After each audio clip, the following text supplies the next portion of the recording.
Welcome to Algebra 1, Lesson 9. In this lesson, we're going to be talking about evaluating expressions. That word evaluating has another word in it that's really important. You hear the word value in there. And we're going to keep that in mind as we learn about evaluating expressions, because evaluating has everything to do with assigning value to something.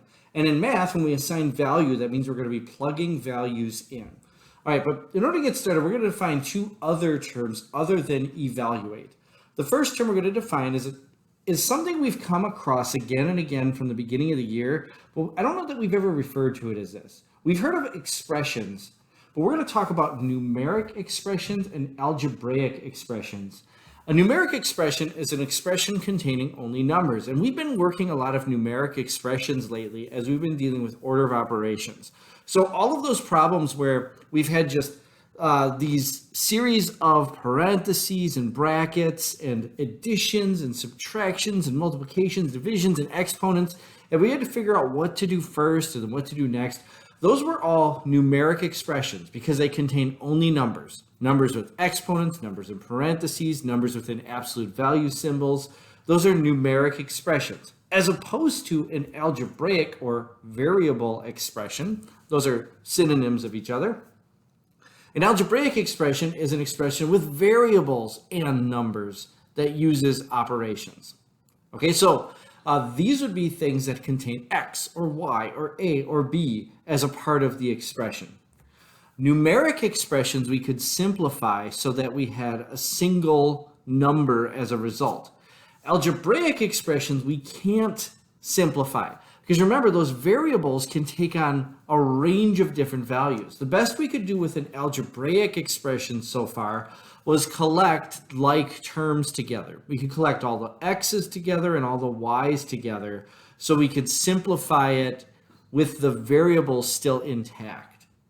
Well, today we're going to be talking about simplifying algebraic expressions by evaluating them, where we just plug in some specific values that variables can take on in order to make an algebraic expression a numeric expression. We change algebraic expressions to numeric expressions by plugging in specific values, and then we simplify to a single value. Now, I'm going to tell you this.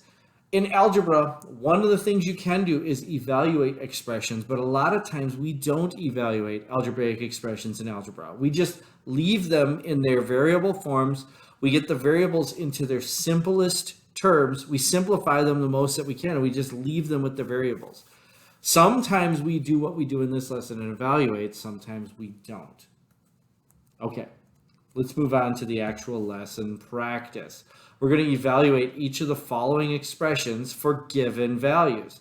Notice that when we evaluate, we have to be given values to plug in. And if this were some kind of real life problem, I would have to have some sort of real reason for plugging in these particular values. Like maybe this expression gives me the amount of money I'm going to make for selling flowers, and B is the number of flowers, and X is some other variable related to it, and then I plug those variables in. I don't know, just an example. It's the best one I can come up with off the top of my head. So let's go ahead and evaluate these expressions. These are artificial, by the way. These aren't real world problems. These are just artificial problems to give me some practice with evaluating. And that's really important practice for us to do. So letter A, that's where we're going to start. And let's see, here we have 3x minus 4b plus 2bx. What I'm going to do is I'm just going to rewrite this right away by plugging in 10 for x, because x equals 10, and 2 for b. So it's going to be 3 times 10 minus 4 times 2 plus 2 times b is 2 times x is 10. There we go. 3 times 10 minus 4 times 2 plus 2 times 2 times 10. I'm going to simplify this using order of operations. That means I'm going to do all my multiplications first. I don't have anything within any grouping symbols, no exponents. So I'm just going to do multiplication first. 3 times 10 is 30, minus 4 times 2 is 8, plus 2 times 2 is 4 times 10 is 40. And then I just simplify from left to right. 30 minus 8 is 22, plus 40 is 62. So the answer to the first one here is 62. Letter B. 2 times a times b minus 4a squared plus 10.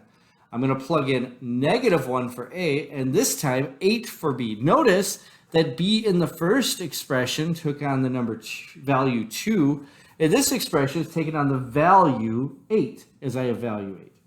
The value 8. Value 8. This is a true evaluate problem. All right, anyway. 2 times -1 times 8. Okay, I plugged in -1 for a and 8 for b. Minus 4 times a squared. Well, a is -1. So it's going to be minus 4 times -1 squared. We're going to talk about that one in just a second. Okay. Plus 10. And there's no variables in that last value, in that last term, so it just stays as the constant 10. Okay, let's simplify this in parts. The first thing I'm going to do, I have to do the exponent first in that second term, but that exponent is limited to the second term, so I can simplify this first term along the way too. I'm just going to multiply from left to right for the first term. 2 times -1 is -2. -2 times 8 is -16. All right, there we go. And then -16 minus, let's see, 4 times -1 squared. Well, -1 squared is -1 times -1. -1 times -1 is just +1. So I multiply two negatives, I get a positive. So it's going to be -4 times 1. All right, now let's just think about this for a second. This whole thing is a term. I'm just going to put this term in parentheses to remind myself. Anything that comes after this minus sign, I have to treat as a term in and of itself, okay? So it's going to be minus whatever the outcome of 4 times -1 squared is. So I have to subtract this whole expression that I highlighted here. Therefore, I'm going to put it in parentheses just to remind myself that I subtract this whole expression. I don't know if it's really going to matter in this problem, but it does matter in the future. All right, let's simplify. I have to do one more basic simplification here. It's going to be -16 minus 4 times 1, so -4 plus 10. -16 minus 4 is -20, plus 10 is -10. So letter B is -10. All right, let's keep it going for letter C. Letter C, compare the expressions. Okay, so I have two expressions that I have to evaluate, and I'm going to compare which one's greater. So we're comparing the expressions for x equals 2 and y equals 5. Well, the only way to do this is to evaluate the expression on the left, then evaluate the expression on the right. Ooh, this is going to be a hard one. I've got x to the 6th on one side, x to the 4th on the other. Let's get ready to do some repeat multiplication. All right, so starting with what's on the left here, 6 times, this is going to be 2 squared. Oops, hold on. 6 times 2 squared plus y cubed. Well, y is 5, so it's going to be 5 cubed. Oh, that's going to be a big number. Okay. And then minus 3 times 2 to the 6th. That's going to be a big number as well. Okay. And then, let's see. Once again, I have minus 3 times 2 to the 6th. I'm just going to put that whole thing in parentheses to remind myself that I'm subtracting that entire term.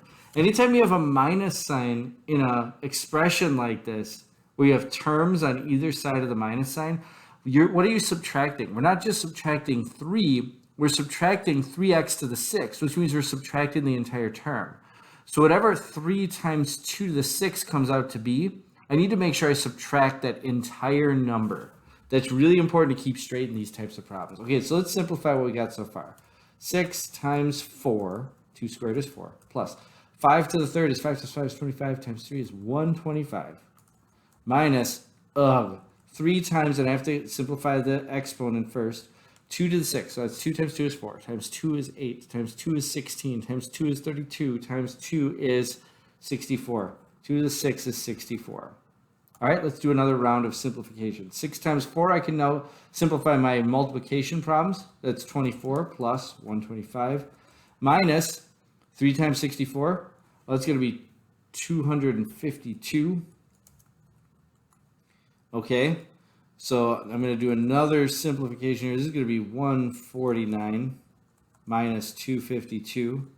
All right, so I've got two numbers that are being subtracted. Remember, we're going to treat that like an addition of opposites. So 149 plus negative 252. Using my rules of addition, I find the difference between those numbers. 252 minus 149, well, 52 minus 49 is 3. 200 minus 100 is 100. So this answer is going to be 103. And then I keep the sign of the one with the greater absolute value. That's negative 252. So I keep the negative. That's going to be negative 103 on the left side. But I'm not done with this problem. This is a biggie because I got to do the left side too. 8 times 2 to the fourth. 8x to the fourth. Okay. And then minus y to the third. That's going to be minus negative 1. Oh, no, I'm sorry. What am I doing? Ugh. Minus 5 to the third. 5 to the third. All right. All right. So that's going to be 8 times 2 to the fourth is 2 times 2 is 4 times 2 is 8 times 2 is 16. 8 times 16 minus 125. 8 times 16 is, let's see, that's going to be 80 plus 48, 128. I might want to check that really quick to make sure that's right. 8 times 16, let me just punch it into a calculator here. It's okay for me to verify. 8 times 16, bam, 128 minus 125. Well, that's simply 3. That's an easy math problem there. Okay, so I have negative 103 on the left side of this and 3 on the right side. So which one's bigger? Well, 3 is bigger than 103. So that means this is going to be a less than symbol because negative 103 is less than 3. And before, if I said 3 is bigger than 103, I meant negative 103. Anything that's negative is going to be smaller than anything that's positive. So on the left, I have a smaller number than on the right. Okay, let's take a look at the last one. The lowest recorded temperature